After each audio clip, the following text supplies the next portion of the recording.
Ducted units. Step 1. Turn the Wine Guardian system off at the power switch on the control panel. Step 2. Remove the access panel, grill, or duct collar on the opposite side of the unit from the control panel. Step 3. Locate the high-pressure switch near the compressor, a cylindrical device piped into the refrigeration system with 2 wires and a red button on the top. Push in the button to reset. Step 4. Reinstall the access panel, grill, or duct collar.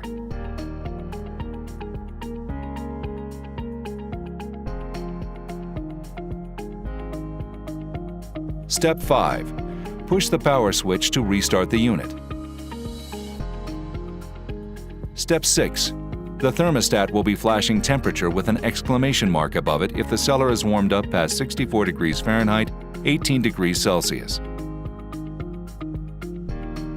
Temperature and humidity will display on the screen. The temperature side and exclamation mark will remain flashing until the temperature drops below the high temperature alarm. When the actual temperature is lower than the high temperature alarm, it will stop flashing and the exclamation mark will disappear. For further guidance, please reach out to service@wineguardian.com.